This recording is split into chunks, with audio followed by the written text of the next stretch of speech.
Welcome back to the Felix Factor with me, Felix Heron.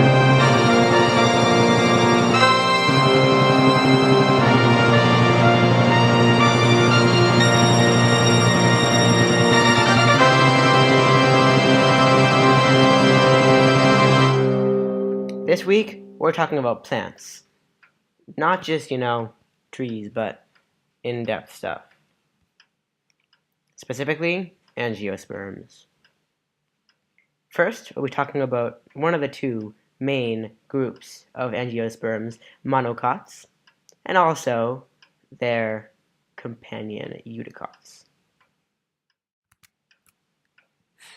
You can't see this, but when this plant was born, this monocot, it only had one cotyledon, or one leaf, spreading out from its seed. That is one characteristic of monocot, which comes from its name, mono, which means one, and cot, which is the leaf. But another characteristic of monocots, as you can see on this, is that it has parallel veins rather than branched veins, as you will be able to see in the next demonstration. And you also can't see this, but in the stem, the vascular tissue is arranged in complex manner throughout the stem rather than in a ring like in eudicots. Also, its flowers usually come in multiples of 3. At the moment, this plant doesn't have any flowers, so you can't tell, but that happens to be true.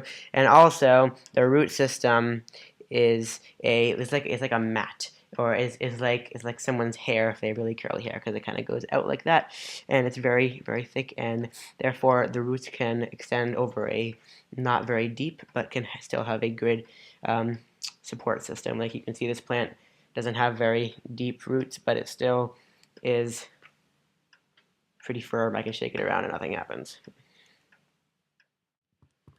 The next type of angiosperm we're going to discuss are called eudicots. Now, eudicots are very similar to monocots in no ways whatsoever, except for the fact that they both have leaves. Now, as you can see, if you remember on the monocot, it had parallel veins in its leaf.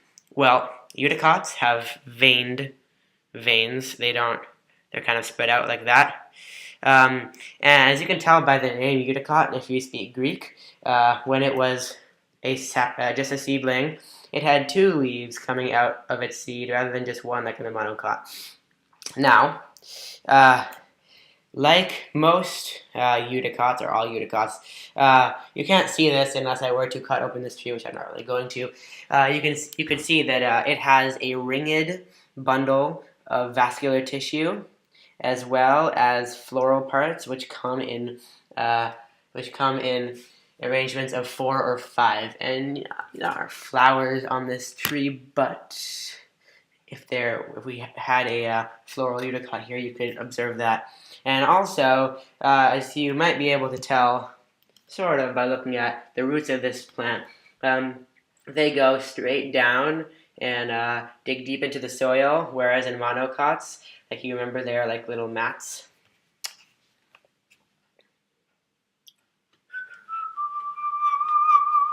Oh, this is called a taproot, by the way.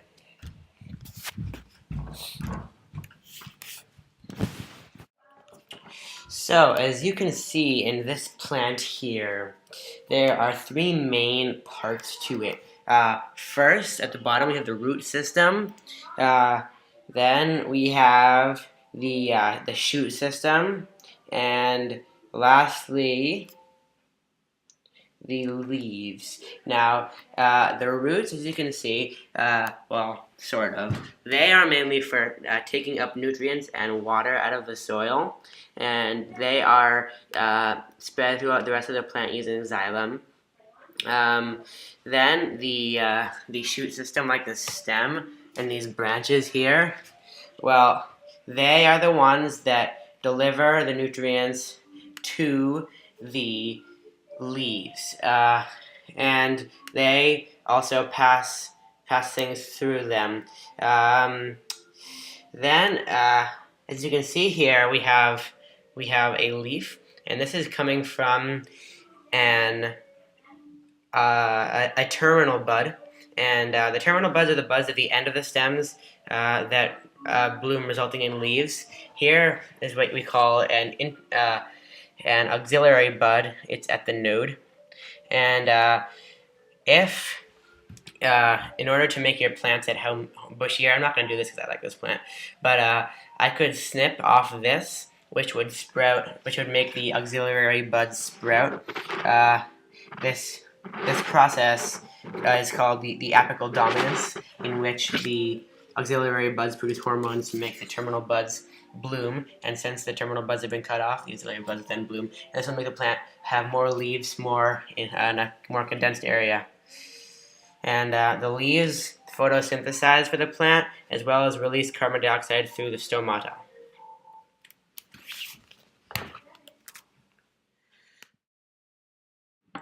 Certain plants have functions that are slightly different than what you might normally think of.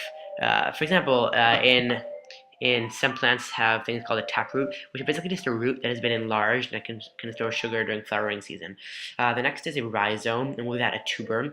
Rhizomes are horizontal stems right at or below the soil surface, and they can store food. A tuber is an example of that, like a potato tuber, which is tasty because it's stored a lot of sugars and stuff. Next are bulbs, which are shoots containing swollen leaves. For example, an onion, which if you peel, you're just peeling off some of the leaves that contain food. The next thing are petioles, which are stalks containing lots of water and stored food. Like celery, for example, when you're eating celery, you're eating a petiole, and that's nutrition and stuff. And lastly are tendrils, which are coiled plants, which you can see like in this picture, and they coil around stuff. And they also can be spiky, like the cactus tendrils, and protect them from herbivory. Tissue systems in plants are groups of tissues working together to perform a common task. There are three types of tissues or tissue systems in many plants: the dermal, the vascular, and the ground tissue systems. And we'll be hearing about those momentarily. The dermal tissue system consists of a couple main components, but starting off is the epidermis, which is a hard layer of cells protecting the plant. As you can see here, this is the epidermis, and it's kind of hard, so I can't just like go in there and scrape off some veins. And also is the cuticle, which is a waxy layer on the leaves. You can see it's kind of waxy, and this helps the plant from losing a lot of water. The vascular tissue system, made up of xylem and phloem, transports nutrients up and down the plant. All these systems work together when, in the bottom, where the roots are, which, by the way, is made up entirely of cortex. The roots absorb water through the epidermis, and then it starts to flow up the vascular system in the xylem cells, and the phloem cells are also wedged within there, kind of like things, if you have spokes in a wheel, you got little phloem cells in between the spokes. The endodermis is a one-cell thick filter between the cortex and the vascular tissue. So there are slight differences between the eudicots and the monocots vascular systems. First of all, in monocots, the vascular bundles are interspersed randomly throughout the stem of the plant, whereas in eudicots, they are arranged in a ring with the pith between the vascular tissue and the center, and with the cortex between the vascular system and the epidermis. In the ground tissue of a leaf, there are little pores called stomata, which allow CO2 exchange between surrounding air and also the cells inside the leaf. Now, next to these are two guard cells, which open up the stoma or close it down to let this process happen. Also, mesophyll is a ground tissue system within the leaves. There are several parts of plants that are especially unique. One would be the chloroplast, which is the site of photosynthesis. Secondly, the central vacuole, which is a fluid that helps maintain cell turgor. And thirdly is the cell wall surrounding the plant, which is what makes the plant stand up straight. Parenchyma cells, as well as being the most abundant type of cell in most plants, are also one of the most usable. Although they are primarily ground tissue, they can be formed into other types of cells in the event of an injury, for example, and they're often found throughout the whole plant. Parenchyma cells are similar to collenchyma cells in their lacking of a secondary cell wall. However, collenchyma are different in that they die after they mature, before that is having elongated. However, their especially strong primary cell wall provides flexibility. Sclerenchyma cells are different from collenchyma and parenchyma in their having a secondary cell wall, which is very tough. These are found oftentimes near xylem tissues, and they make sure that it's really, really stiff. They come in two main types: fibers, which are long and slender and usually arranged in bundles, and sclerids, which are short and have irregular and very hard secondary cell walls. And sclerids are what, for example, gives hardness to nutshells and to like pear peels. Plants also have types of cells that help transport things like water and food. Vessel elements and tracheids both help transport water up into the plant, and they are tubes, like you can see here, that are hollow, and they're made out of dead cells, so water can pass through them easily. Similar to these are food conducting cells known as sieve tube members, which are also dead cells who still have some of their organelles left in them.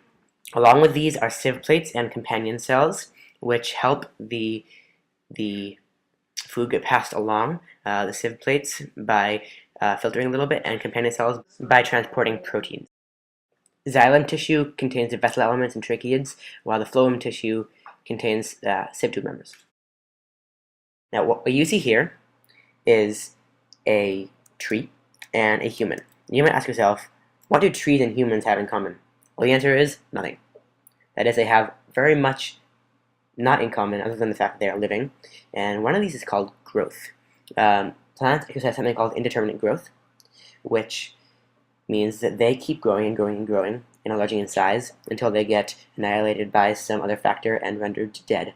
Unlike them, however, animals exercise something called determinate growth, which means they keep growing until they reach a certain size, in which time they stop. Here you can see perennials, a plant which reproduces for many years, including trees, shrubs, and some grasses.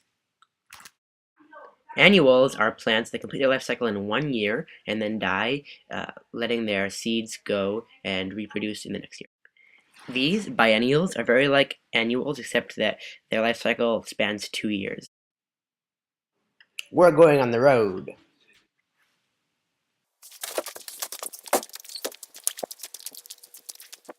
Behold, plants. So, here we have a tree. Now, as you can see, well, sort of, it has roots in the ground, but also, it has leaves, like this leaf. And normally it has more, except that right now, it is losing its leaves because it's the fall, and it wants to conserve water. But, plants like this, they gain water from the soil, they gain sugars, and by gaining carbon dioxide from their leaves, as well as sunlight, and they also gain oxygen from their roots. The plant moves these things around using xylem and phloem tissue. And another interesting thing is that these plants, this branch and this trunk you see here, 96% of that is carbon dioxide and sugars and other material made from carbon dioxide that it takes in through its leaves and through its stomata. Now, when you think xylem, you might think, oh, xylem, like xylophone. Or you might think, oh, water-carrying tissue that helps transport water from the roots to other parts of the plant. Well, you'd be correct if you thought the second, but it's more complicated than you might think. It might seem as if water just goes into the xylem just like that, but in fact it's more complicated. So down in the ground, here you can see a root. You might see this root, and you might think, well, I know there's xylem in there, but how does the water get to that xylem and pass through the plant? Well, here's how. There are two ways.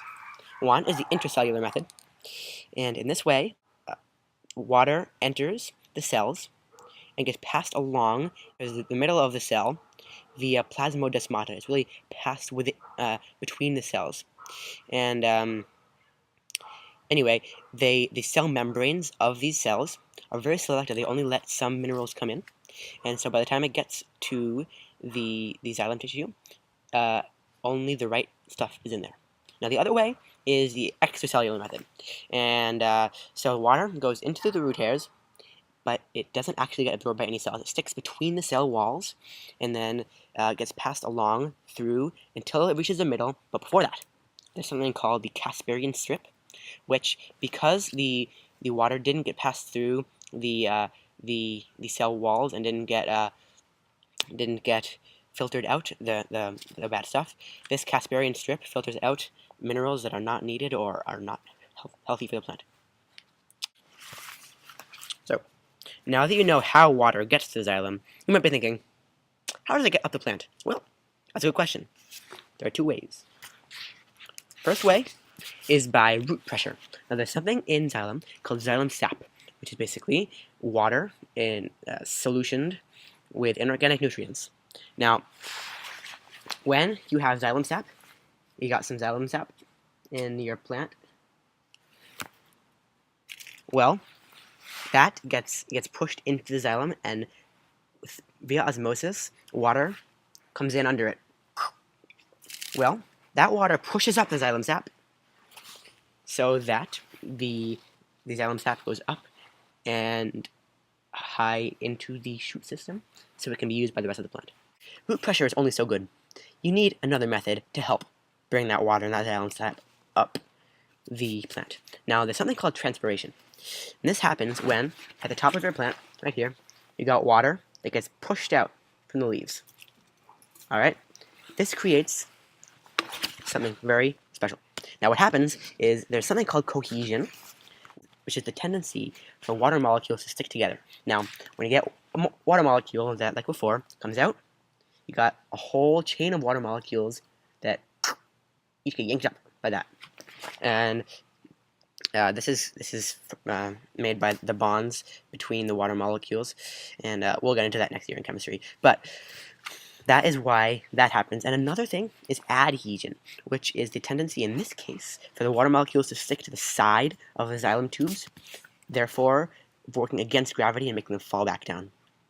Now, when this is all over, each time a water molecule gets taken out by the leaf, one more gets yanked up. And this can be a problem if there's not enough water in the plant, because then you get water coming out all the time and nothing to replace it.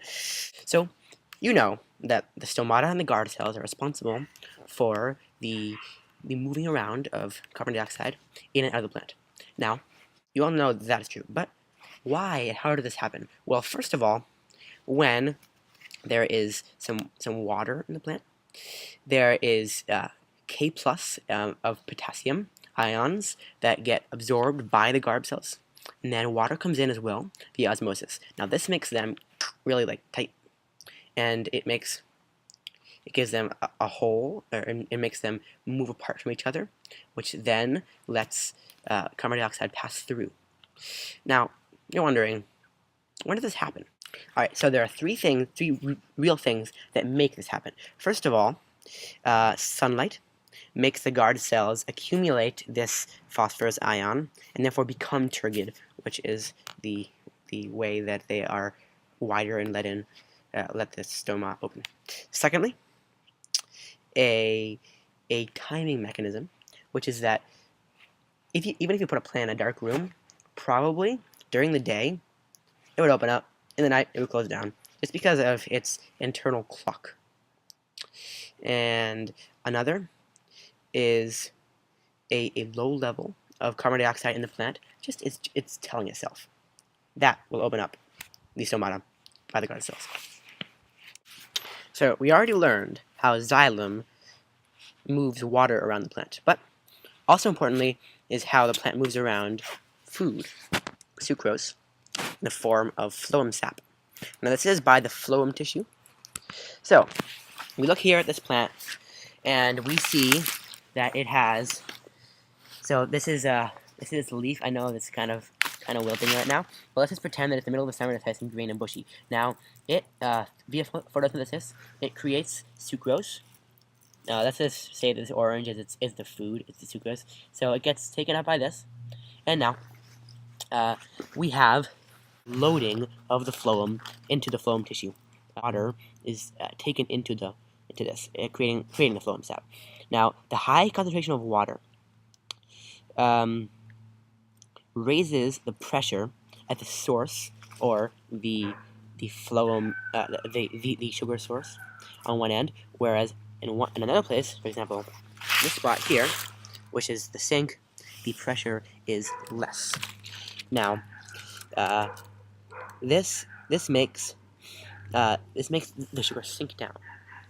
And for example, in this plant, we have after this, the pressure which causes the phloem sap to move along, it then exits the phloem tube and into, for example, this axillary bud, as well as the water, which is pulled by osmosis. And that is how phloem moves, and it is, as you can see, caused by variation in pressure. And another thing I forgot to mention is that phloem is transported by sieve tube members and sieve plates, and these are little things, little cells with plates. But the important part is that the cytoplasms in the sieve tube members are continuous, which lets the phloem sap pass through freely. So as you may remember, in a previous chapter, we discussed how nitrogen-fixing bacteria help plants obtain nitrogen. Now, in this piece of air right here, there is N2, a form of nitrogen, but this plant can't obtain that. And it's not just because it's dead.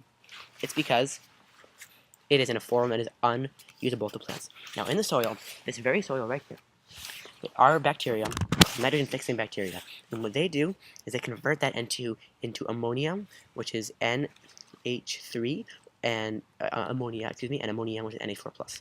Now, the plants can take in the NH4+ and use that, but there are other bacteria also called nitrifying bacteria, and they take that NH4+ and they even make it into NO3-, which is even better for plants. And that is why plants depend on these bacteria to help them get the nitrogen into their systems and to help them create cells and bonds.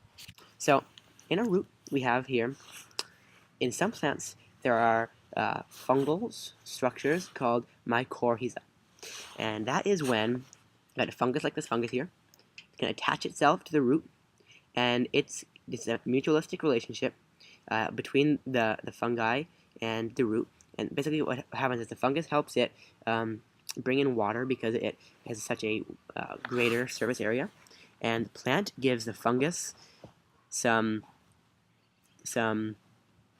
nutrients that it picks up, and so this is also a very important evolutionary adaptation, because when the plants came to land, first of all, they needed to have a really large span, or else they weren't going to be able to pick up as much water, and so this really helped the plants when they were colonizing the land. Now, some plants like this legume, let's just say this is a legume. I know it's not, but let's just say for now that it is. It's got something in its roots. You can't see them because they're really small. They're called nodules. They're little swellings. And what they have is nitrogen-fixing bacteria inside of the genus Rhizobium. And what happens is that these bacteria help fix the nitrogen in exchange for other nutrients and stuff, kind of like the fungi. And this is another mutualistic relationship.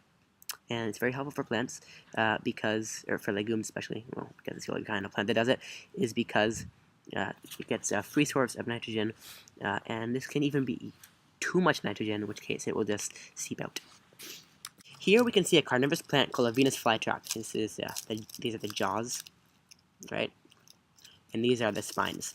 And so these carnivorous plants, what they do is they wait for bugs to get entrapped in them, and then they bite down and other things like that to digest them and to obtain the nutrients and stuff in the little bugs. And this helps them if they are in an area where there is very little nutrients in the soil. For example, in bogs, where you can find a lot of these plants. And they have another source of finding minerals and nutrients, unlike other plants. And another kind of parasitic, or a kind of parasitic plant, is called an epiphyte, which basically it latches onto a tree. Like if we've got this tree here, we could have an epiphyte just like latch onto there and take nutrients off of it. Now, this doesn't necessarily kill the host plant, but it lets the parasite or the epiphyte take lots of nutrients from it. And so it doesn't necessarily even have to photosynthesize like the daughter. And the last thing, thank you for watching the Felix Factor with me, Felix Heron. We'll be back next week with another eye-opening episode.